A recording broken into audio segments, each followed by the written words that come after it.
আসসালামু আলাইকুম ওয়া রাহমাতুল্লাহ। ওয়ালাইকুম আসসালাম ওয়া রাহমাতুল্লাহি ওয়া বারাকাতুহু। আমরা এতক্ষণ যাবত খুব সুন্দর শুনেছি এবং পরিচালনা খুব সুন্দর হয়েছে। আল্লাহ পাক যেন কবুল করেন এই আশা রাখি। যাই হোক, এই যে আমরা কলেমা তৈয়বা পাঠ করি, এই কলেমা তৈয়বা পাঠ করার মধ্যে তিনটা অংশ আছে। একটা অংশ হলো সুন্নাত, এক অংশ হলো ওয়াজিব, এক অংশ হলো ফরজ।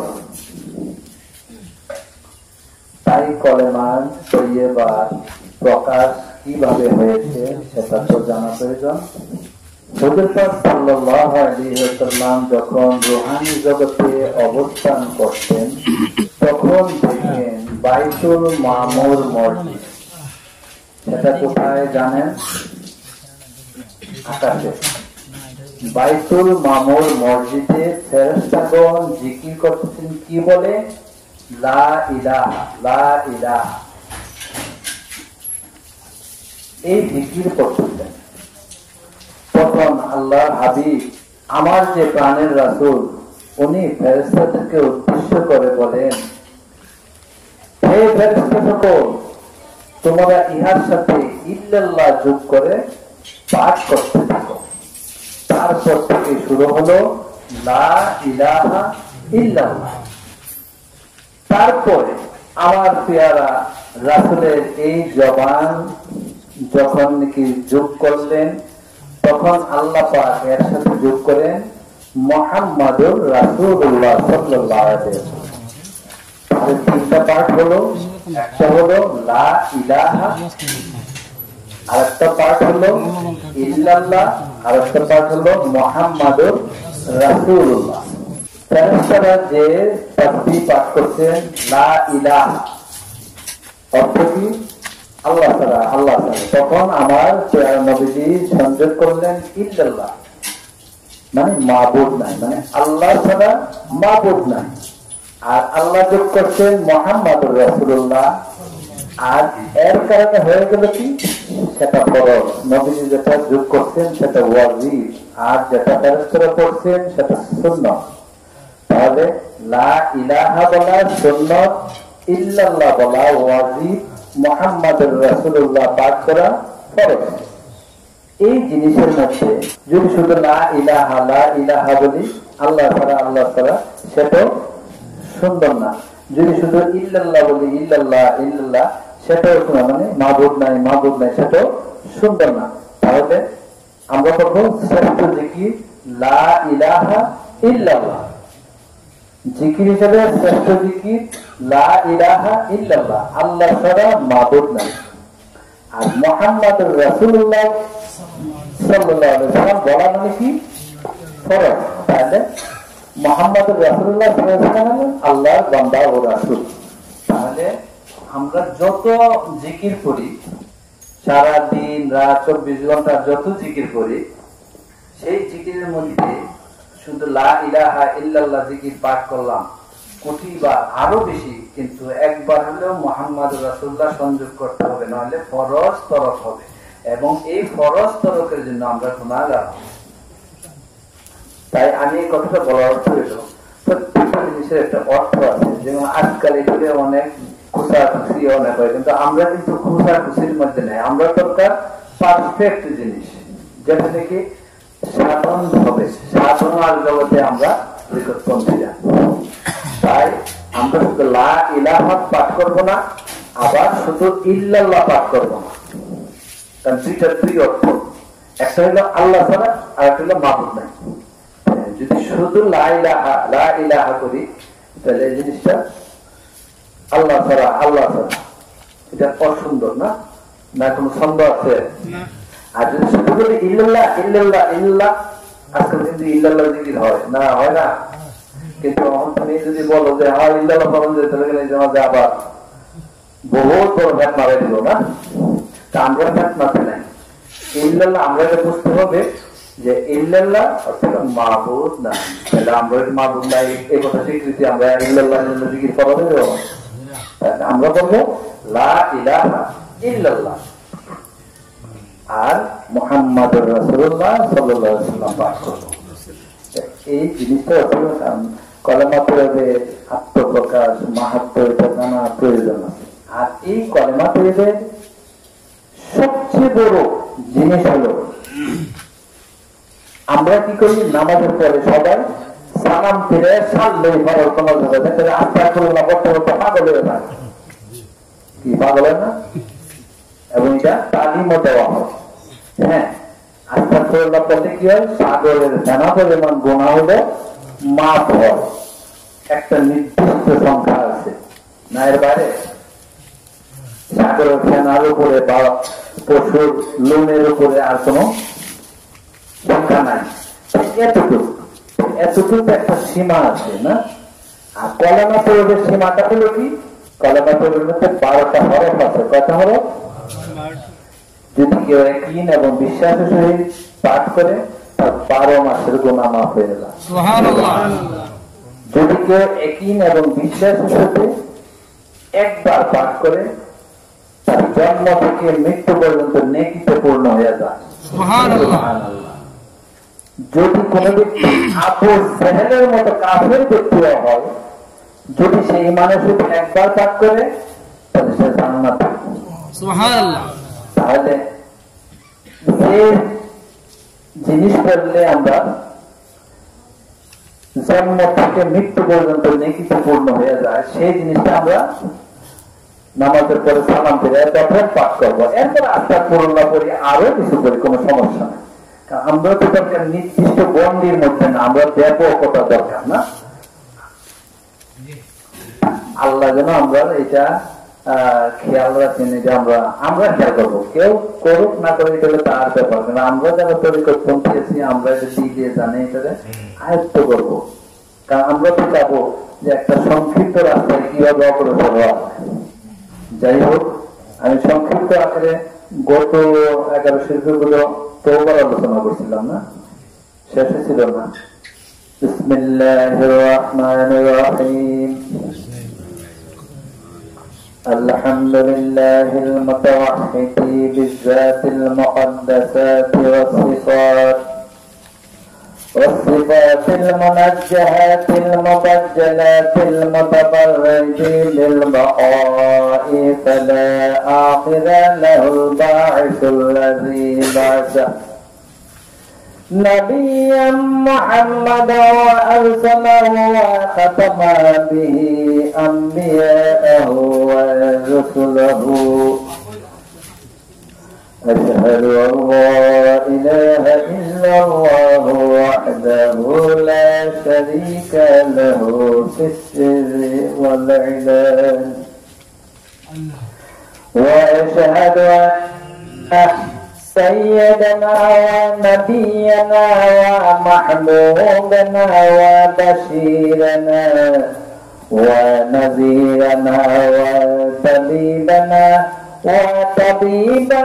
وطبيب أرواحنا وحبيبنا وحبيب ربنا محمدا عبد الله ورسوله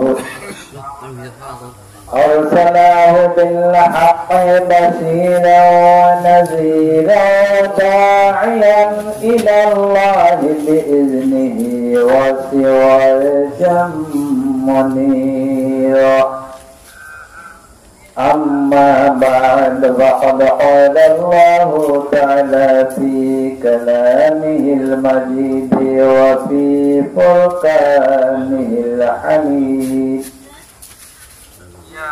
أعوذ بالله من الشيطان الرجيم بسم الله الرحمن الرحيم إن الله وملائكته يصلون على النبي يا أيها الذين آمنوا صلوا عليه وسلموا تسليما اللهم صل على سيدنا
হাশরে ময়দানে আল্লাহুম্মা সাল্লি আলা সাইয়্যিদিনা মাওলানা মুহাম্মাদ ওয়া আলা আলি সাইয়্যিদিনা মাওলানা মুহাম্মাদ أما بعد فقد قال الله تعالى وتوبوا إلى الله جميعا أيها المؤمنون لعلكم تفلحون হে মুমিনগণ তোমরা আল্লাহর দিকে প্রত্যাবর্তন করো যাতে তোমরা সফলতা লাভ করতে পারো। এই আয়াতে আমার মহান আল্লাহ পাক দুটি জিনিস উল্লেখ করেছেন। একটি হলো ওয়াতুবু ইলাল্লাহি জামিআন আইয়াল মুমিনুন, অর্থাৎ হে মুমিনগণ তোমরা আল্লাহর দিকে প্রত্যাবর্তন করো, অর্থাৎ ছোট বড় সকল গুনাহ থেকে আল্লাহর নিকটে তওবা করো। তারপরে অংশে বলেছেন লাআল্লাকুম তুফলিহুন, যাতে তোমরা সফলতা লাভ করতে পারো, অর্থাৎ আল্লাহর অসন্তুষ্টি ও শাস্তি থেকে তোমরা মুক্তি লাভ করো। বুখারী ও মুসলিম শরীফে বর্ণিত একদা এক ব্যক্তি গুনাহ করার পর অনুশোচনায় জর্জরিত হয়ে মহান আল্লাহর দরবারে আরজ করলেন, ইয়া আল্লাহ, আমি গুনাহ করে ফেলেছি, আমাকে ক্ষমা করে দিন। তখন আল্লাহ বলেন, আমার বান্দার আমার প্রতি ঈমান রয়েছে, সে বিশ্বাস করে যে আমি গুনাহ ক্ষমা করে থাকি, অতঃপর আমার মহান আল্লাহ পাক তাকে ক্ষমা করে দিলেন। কিছুদিন পর সেই ব্যক্তি পুনরায় আবার গুনাহ করে ফেলল। তখন সে ভারাক্রান্ত হৃদয়ে আমার মহান আল্লাহর দরবারে আরজ করেন, ইয়া আল্লাহ, আমি আবার গুনাহ করে ফেলেছি, আমাকে ক্ষমা করে দিন। তখন আল্লাহ বলেন, আমার বান্দা আমার প্রতি বিশ্বাস করে যে আমি গুনাহ ক্ষমা করি। তখন আল্লাহ তাকে আবার ক্ষমা করে দেন। এভাবে যখন কিছুকাল পার হওয়ার পর আবার ওই ব্যক্তি গুনাহের কাজে লিপ্ত হয়ে গেলেন, তখন ওই ব্যক্তি আল্লাহর দরবারে ভারাক্রান্ত হৃদয়ে অনুশোচনায় জর্জরিত হয়ে বলেন, হে আমার মাওলা, আপনি আমাকে আবার ক্ষমা করে দিন, আমি গুনাহ করে ফেলেছি। তখন আল্লাহ বলেন, আমার বান্দা বিশ্বাস করে যে তার একজন রব রয়েছে এবং সেই রব গুনাহ ক্ষমা করে থাকেন, তখন আল্লাহ পাক সেই ব্যক্তির গুনাহ ক্ষমা করে দিলেন।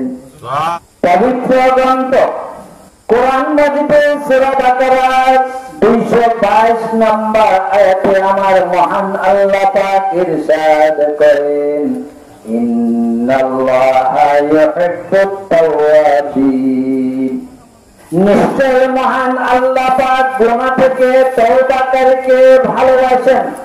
আবার আমার দয়াল রাসূল পাক সাল্লাল্লাহু আলাইহি ওয়াসাল্লাম ইরশাদ করেন, কুল্লু ইবনি আদামা খাত্তাউন ওয়া খায়রুল খাত্তাইন আত-তাওয়াবুন।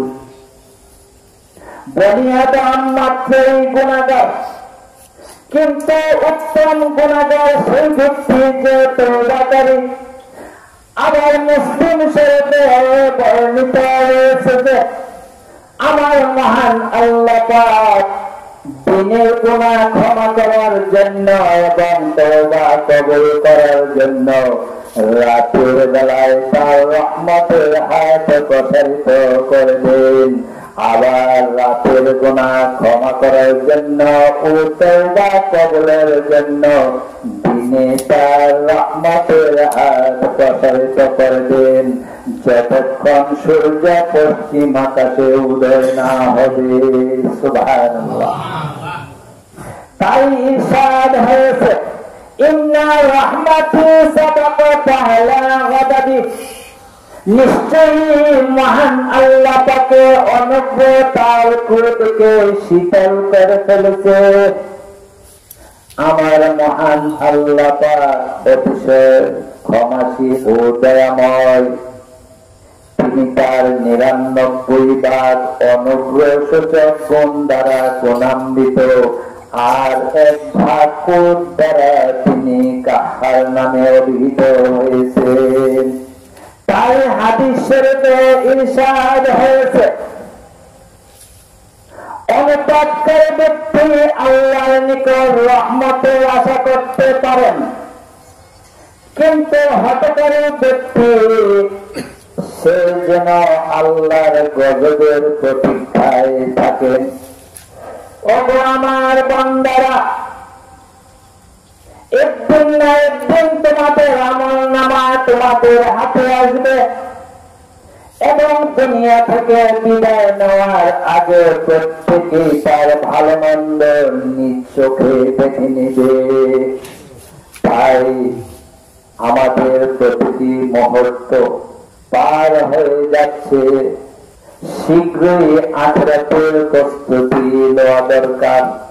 আমাদের দিক দিয়ে বেগবান হোক, হঠকারিতা এবং গাফিলতা থেকে দূরে থাকো এবং এইগুলাকে প্রশ্রয় দিও না, কেননা মৃত্যু এমন এক জিনিস যাহা হঠাৎ করে সামনে এসে হাজির হবে। আর যারা মন্দ কাজ করে দুজক তাদের নিকট থেকে বেশি দূর নয়। ওয়া আখিরু দাওয়ানা আনিল হামদুলিল্লাহি রাব্বিল আলামিন।